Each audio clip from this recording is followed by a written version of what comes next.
परमवीर चक्र विजेता कैप्टन मनोज पांडे के आवास पर मैं मौजूद हूं। लखनऊ राजधानी में यह आवास है। यह जिस रूम में मैं खड़ा हूं, यह सिर्फ रूम नहीं है, यह एक मंदिर है और यह खुद एक स्मारक जैसे है। यहां पर मनोज पांडे की यादें हैं।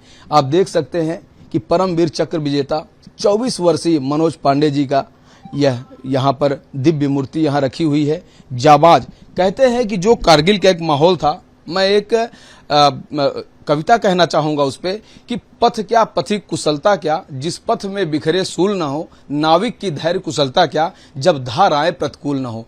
वो कारगिल का युद्ध जब पाकिस्तान की सेना ने अपने भेष को बदल करके कारगिल की पहाड़ियों से उल्टा वार कर रहे थे और भारतीय जाबाज जो नीचे थे, विपरीत परिस्थिति थी, एकदम विपरीत माहौल था। लग रहा था कि आखिर इस लड़ाई को कैसा लड़ा जाएगा, लेकिन भारतीय जाबाजों ने, जो भारत माँ के वीर सपूत हैं, उन्होंने अपनी ताकत दिखाई और अपने जान को न्यौछावर करते हुए इन्होंने उस कारगिल को जीता। आज रजत जयंती देश मना रहा है, 25वीं ये विजय दिवस मना रहा है देश। मैं जब भी यहाँ पर आता हूँ, जब भी इस रूम में आता हूँ, मैं भावुक हो जाता हूँ। मैं अपने आंसू रोक नहीं पाता हूँ, क्योंकि यहाँ पे ऐसी यादें हैं, ऐसी चीजें हैं।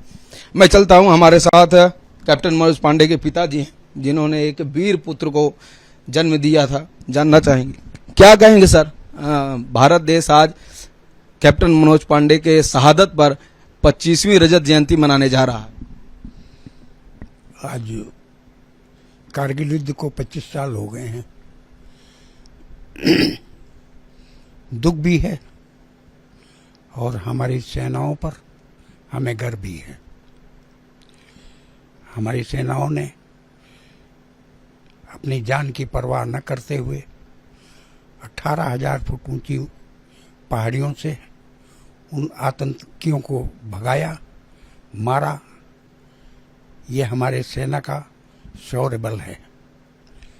लेकिन दुख इस बात का है कि आज कैप्टन मनोज पांडे हमारे बीच में नहीं है, लेकिन उनका जो यश है, उनकी जो वीरता है, उसको पूरा देश आज नमन करता है, याद करता है। इसमें मुझे भी गर्व है और पूरे देश को गर्व है। एक तो सर, आप जाबाजी से जो उत्तर दे रहे हैं, ये एक भारत के नागरिक के नाते आप मनोज पांडे के पिता भी थे। 24 वर्ष की उम्र थी, बेटा जवान हो गया था, शादी विवाह की बात चल रही थी। क्या कुछ माहौल था जब यह सूचना आपको मिली कि बेटा शहीद हो गया? क्या उसके पहले, कितने दिन पहले बात हुई थी मनोज पांडे से? 26 जून को मनोज का एक लेटर आया था। उसमें लिखा था, अपनी माँ को लेटर भेजा था उन्होंने। उसमें लिखा था कि मम्मी, आप जानती हैं कि यहाँ की स्थितियाँ ठीक नहीं हैं, लेकिन मुझे आशीर्वाद दीजिए कि आप अपने मकसद में कामयाब हो। और फिर दोबारा उनसे कोई संपर्क नहीं हुआ, कोई बात नहीं हुई। तब क्या कुछ टेलीफोन की भी कोई व्यवस्था थी? कभी बेटे से बात करना होता था? कहीं से कुछ अरेंज हो पाता था कि बेटे से बात कर लें? 1 महीने पहले, 1.5 महीने पहले, कितने दिनों पहले मनोज पांडे से बात हुई थी? या जब वो लास्ट पोस्टिंग पे जब गए थे, तो घर से कितने महीने पहले गए थे?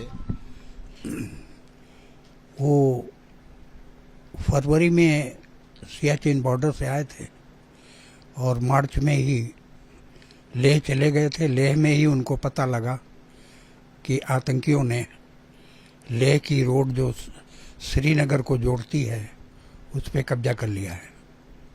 वहीं से उनको पता लगा और धीरे धीरे वो उस सेना में आगे बढ़ चढ़ करके हिस्सा लिया और जो उनका मकसद था, उसको आगे बढ़ते हुए उन आतंकवादियों को मारते हुए, भगाते हुए आगे बढ़ते चले गए।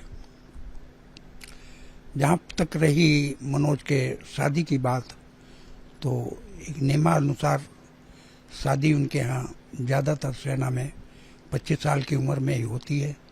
25 साल की उम्र लगभग मनोज की शुरू ही होने वाली थी कि कारगिल युद्ध हो गया। कारगिल युद्ध में बढ़ चढ़ के उन्होंने हिस्सा लिया और मात्र 24 साल की उम्र में वीर गति को प्राप्त हुए। सर, ये सूचना किसके माध्यम से सबसे पहले मिली क्या उस समय टीवी चैनल अखबारों के माध्यम से नाम पता चला या सेना ने बताया? सबसे पहली खबर किसने दी और किसको दी?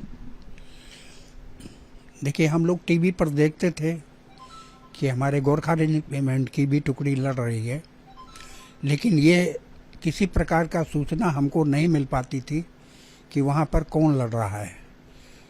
ये जब मनोज की कैजुअल्टी हो गई तो 4 जुलाई को दोपहर के समय में लखनऊ के डीएम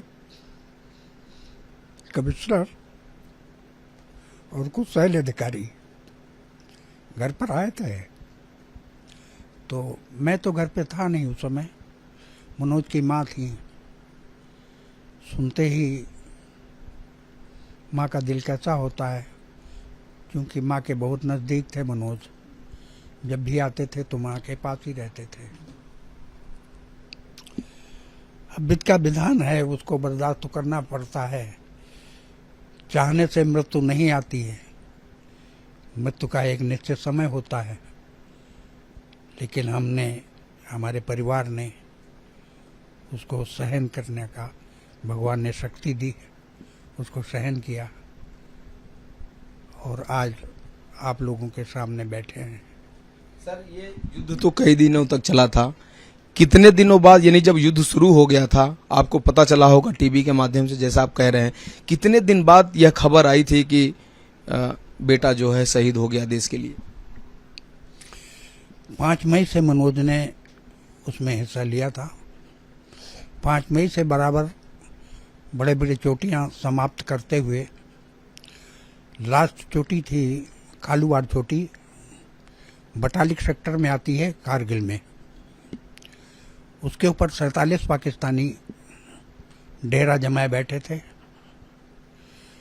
18,000 फुट की ऊंचाई पर बैठे थे वो। हमारी जो भी सैन्य टुकड़ी उधर जाती थी दिन में, उसको मार गिराते थे। हमारा कोई जोर नहीं चल रहा था। इस मुहिम को फतेह करने के लिए मनोज ने 2 महीने की लड़ाई लड़ने के बाद फिर जब मनोज के सामने ये परिस्थिति आई कि बिना इनको हटाए हम इसमें सफलता नहीं पा सकते हैं, मनोज ने स्वयं इस निर्णय में अपना योगदान दिया और स्वयं उन्होंने कहा अपने अधिकारियों से कि सर, मैं स्वयं इस मुहिम को फतेह करूंगा। इनके सीओ बड़े भावुक विचार के भी थे और मनोज को बहुत चाहते थे। उन्होंने कहा कि मनोज, तुम 2 महीने से लड़ाई लड़ रहे हो और इस मुहिम पर मत जाओ। तो सर बोले, सर मुझे आप कमज़ोर कर रहे हैं, मैं ही जाऊंगा इस मुहिम पर और मैं ही इसको फतेह करूंगा। मनोज ने 1 हफ्ते पहले खाना छोड़ दिया था। भूख मारने की टेबलेट आती हैं, उनको अपने पास में रख करके और वहाँ से कालूवाड़ चोटी से करीब करीब 2 किलोमीटर पर इनका कैंप पड़ा हुआ था। बीच में कमर के बराबर एक बर्फ का झरना बहता था, उसको पार करके वहाँ तक जाना पड़ता था। मनोज ने अपनी टुकड़ी को लेकर के, 10 जवान थे, 11वें अपना थे, वहाँ पर चोटी के पास में रात में पहुँच करके और उसी में रुकने की जगह बनाई, पत्थर के नीचे ज़मीन काट करके, और वहीं दिन में रहते थे और रात में गोला बारूद वहाँ से इकट्ठा करते थे। 1 हफ्ते के बाद में मनोज ने शाम को 6 बजे 2 जुलाई की रात में 6 बजे उन्होंने चढ़ाई चढ़ना चालू किया। बिल्कुल सपाट चढ़ाई थी, देखने में असंभव लग रहा था, क्योंकि मैं वहाँ पर गया था, मैंने देखा था, तो देखने से ऐसा लग रहा था कि आदमी इस पर कैसे चढ़ेगा। लेकिन मनोज की टुकड़ी और मनोज का साहस, वो रात भर चढ़ाई करी। चढ़ाई करने के बाद सवेरे 3 जुलाई को 6 बजे पहला बंकर नष्ट किया, 9 बजे दूसरा बंकर नष्ट किया, 11 बजे तीसरा बंकर नष्ट किया। जब तीसरा बंकर नष्ट करके निकले तो ऊपर चौथे बंकर से गोली आई और इनके सर में लगी। क्योंकि इनका हेलमेट चढ़ाई करते समय नीचे गिर गया था, जिसको वापस लाना संभव नहीं था। मनोज लहूलुहान हो गए, लेकिन उनका आत्मबल अपने सैनिकों को ललकारते हुए कि छोड़ना नहीं है, और चौथे बंकर पर भी अटैक किया। उस समय इनके पास कारतूस नहीं बचे थे, केवल एक ग्रेनाइट था और इनकी खुखरी थी। मनोज ने उस चौथे बंकर में कूद करके और उसमें 4 पाकिस्तानी उनको खुखरी से काट करके और बाहर निकल आए। बाहर निकलने के बाद ब्लीडिंग बहुत ज़्यादा हो गई थी, तो पत्थर की ओट से बैठ गए, फिर ये उठ नहीं पाए। विधानसभा में एक पुस्तक आई है डॉक्टरों की, तो उसमें लिखा है कि यदि मनोज की ब्लीडिंग रुक जाती तो ये बच सकते थे, लेकिन ऐसा संभव नहीं था। 3 जुलाई को इनकी कैजुअल्टी हुई और 4 जुलाई को इनकी बॉडी उठा मिली, क्योंकि इतनी गोलियां वहाँ चल रही थी कि बॉडी उठाना संभव नहीं था। इस तरीके से मनोज उस कारगिल की चोटियों पर, खालूबार की चोटी पर वीर गति को प्राप्त हुए। जिस देश में या जिस घर में इस तरह के बेटे होंगे, इतने जाबाज, उस देश और उस घर को कुछ हो नहीं सकता। ये तो कन्फर्म है सर। जिस तरह से वीर पुत्र पैदा हो रहे हैं, उन्होंने अपना परिवार, अपने देश को समझा और उसके लिए सर्वोच्च बलिदान किया। आज देश उनको परम वीर चक्र से जानता है, उसी से नवाजा है। उसके बाद का जो माहौल है उनके यार दोस्त या रिश्तेदारों में, किस तरह का माहौल था, क्या कुछ यहाँ रहा? यहाँ लखनऊ, आप लखनऊ में थे और कहीं थे सर? नहीं, मनोज तो पले बड़े लखनऊ में ही हैं और जन्म स्थान उनका डिस्ट्रिक्ट सीतापुर में कमलापुर है,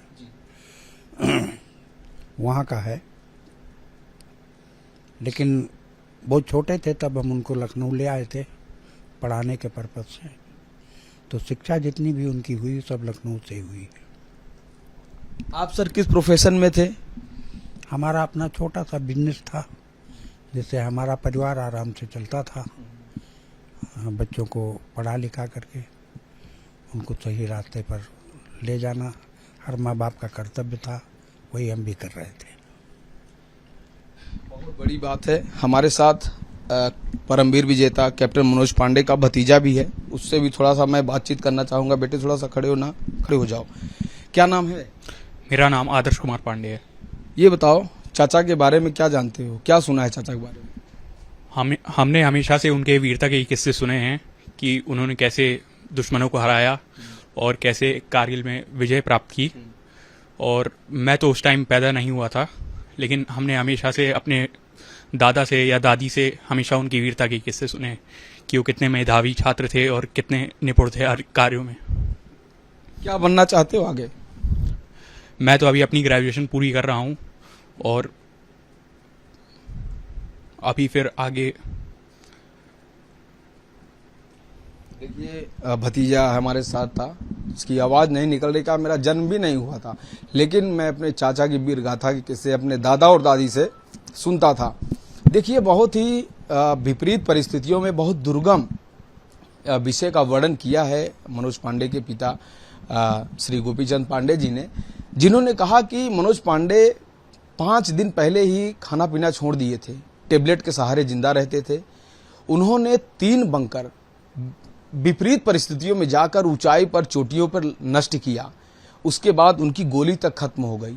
एक ग्रेनाइड उनके पास बचा था, जिसको लेकर के वो चौथे बंकर पर कूद गए और वहां पर उन्होंने चक्कुओं से भी मारा, कई पाकिस्तानियों को खत्म किया। और चूंकि दुश्मन जो था भेष बदल के, आतंकवादी जो थे वो वहां पर थे और सर में जाकर एक गोली मारे, क्योंकि हेलमेट उनके साथ नहीं था, वो पहले ही चढ़ाई में गिर चुका था, जिसके कारण लगातार उनके ऊपर गोलियों से वार हुआ, खून निकल गया। वहां पर चूंकि मेडिकल कोई सर्विस नहीं थी, वहां सिर्फ सेना के जवान गए थे। 10 लोगों के साथ 11 लोगों की टुकड़ी यानी मनोज पांडे के नेतृत्व में उस पहाड़ी पर गई थी, जिन्होंने इस देश के लिए सर्वोच्च बलिदान दिया। जिस देश में, जिस घर में ऐसे जाबाज पुत्र होंगे, उस देश और उस घर का कोई भी दुश्मन बाल बाका नहीं कर सकता है। राघवेंद्र पांडे, लखनऊ से।